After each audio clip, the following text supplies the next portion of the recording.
Assalamualaikum. Kali ini kita akan menghitung free cash flow dengan dua metode, free cash flow to firm dan free cash flow to equity, FCFF dan FCFA. Ada beberapa hal yang mendasari pembahasan ini. Yang pertama adalah pentingnya konsep value, konsep free cash flow, kaitan free cash flow dan arus kas, dan dua jenis arus kas, free cash flow to firm dan free cash flow to equity. Pertama, kita akan melihat kaitan antara arus kas yang muncul di laporan arus kas dengan free cash flow. Kita lihat bahwa cash flow itu ada 3 macam, arus kas operasi, investasi, dan pendanaan. Kita lihat di sini ada 2 arus kas yang ditampilkan. Arus kas operasi, yaitu laba setelah pajak, earning after tax, kemudian disesuaikan dengan depresiasi dan modal kerja. Setelah itu, arus kas investasi, atau bahasa lainnya adalah capital expenditure. Kemudian arus kas yang terakhir adalah financing, yang isinya adalah bagaimana dana diperoleh dan dibayar, baik kepada kreditor maupun kepada investor, yaitu dua pihak yang memegang klaim terhadap perusahaan. Nah, free cash flow di sini mempunyai sudut pandang yang berbeda dengan laporan arus kas. Di dalam laporan arus kas, misalnya di sini adalah modal kerja, itu akan dicatat sebagai arus kas operasi, sementara di free cash flow dicatat sebagai arus kas investasi. Untuk biaya bunga, dalam arus kas laporan akuntansi, bisa ditaruh di operasi atau pendanaan, sementara free cash flow hanya akan dianggap sebagai arus kas pendanaan saja. Kita lihat sekarang kaitan antara free cash flow to firm dan free cash flow to equity. Jadi, yang punya hak terhadap aset perusahaan itu ada dua pihak. Yang pertama adalah kreditor yang memberikan pinjaman, dan yang kedua adalah investor. Kreditor akan memunculkan debt, sementara investor akan memunculkan equity. Arus kas kepada kreditor atau dari kreditor akan terdiri dari bunga, pembayaran pokok, dan penerimaan dari utang yang baru.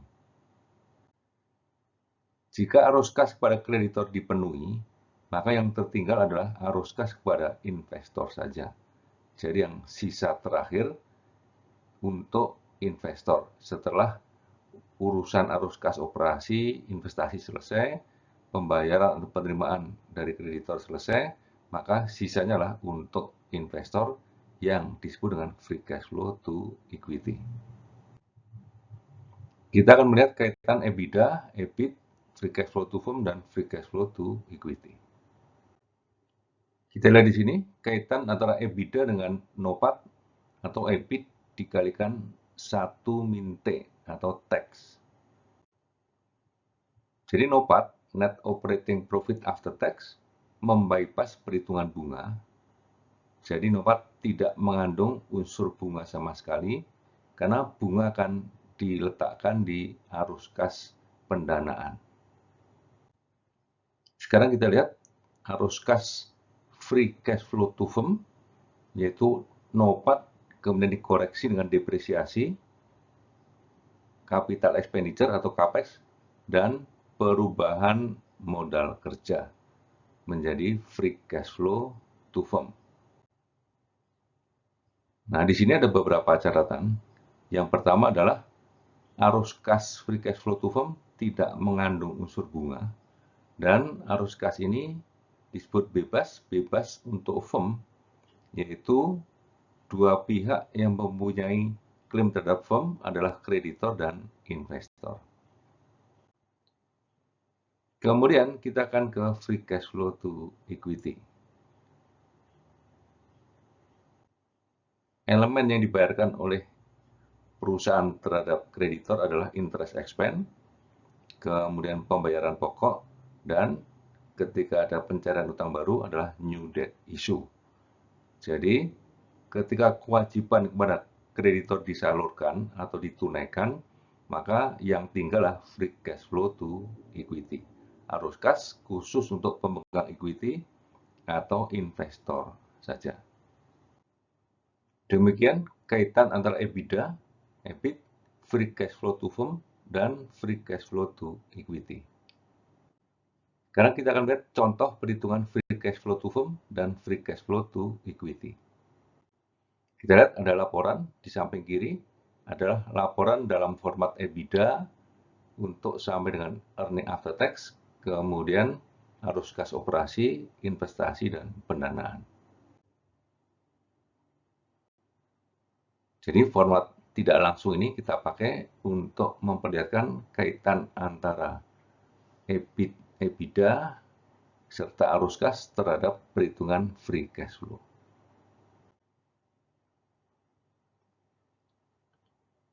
Sehingga di sini nanti akan kita lihat seberapa jauh bagaimana perhitungan bunga dan pendanaan ini terhadap perhitungan free cash flow to equity. Kita lihat yang pertama, perhitungan free cash flow to firm.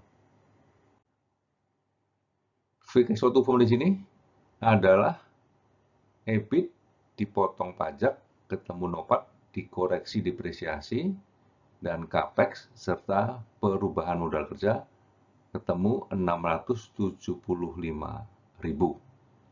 Jadi SCFF ini tidak mengandung unsur interest. Jadi EBIT langsung dipotong pajak tanpa dikurangi bunga.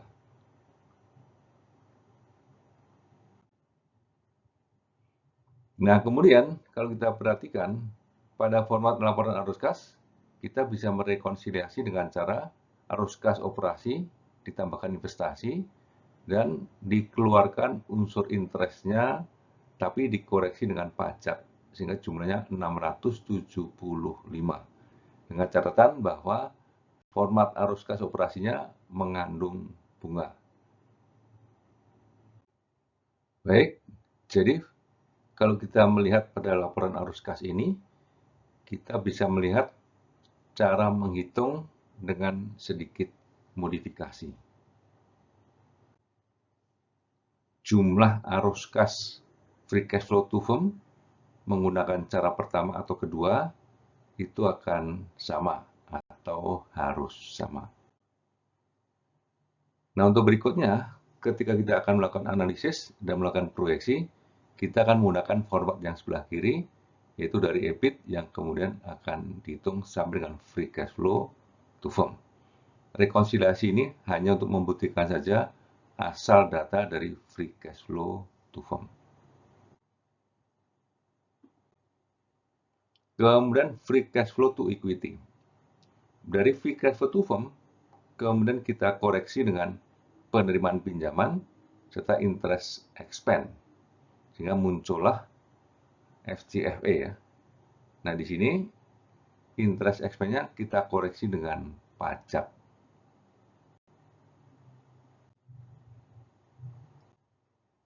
Kalau kita bandingkan dengan data di laporan arus kas yang asli, terlihat bahwa cara menghitungnya adalah total arus kas bersih 750.000 dikurangi dengan pembayaran dividen.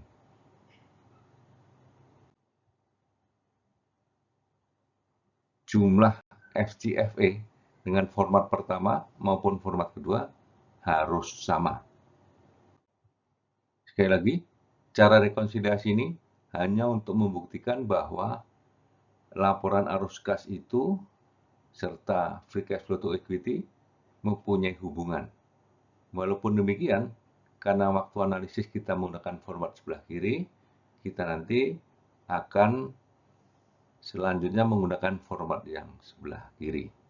Perlu dicatat juga bahwa FCFA itu tidak identik dengan dividen.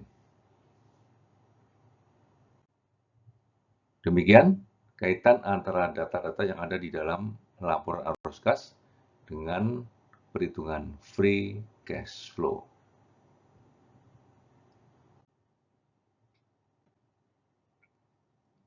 Sebagai catatan akhir, Kita akan melihat beberapa manfaat dalam menghitung free cash flow. Yang pertama adalah untuk pengukuran kinerja berbasis arus kas, maka perlu konsekuensi dari pengertian arus kas yang kita sebut dengan free cash flow dan cakupan dari perhitungan free cash flow. Dalam valuasi, kita bisa menggunakan metode discounted cash flow dengan salah satu metode, itu free cash flow to firm. Kemudian yang kedua adalah free cash flow to equity. Valuasi dengan discounted cash flow. Demikian, semoga bermanfaat. Wassalamualaikum warahmatullahi wabarakatuh.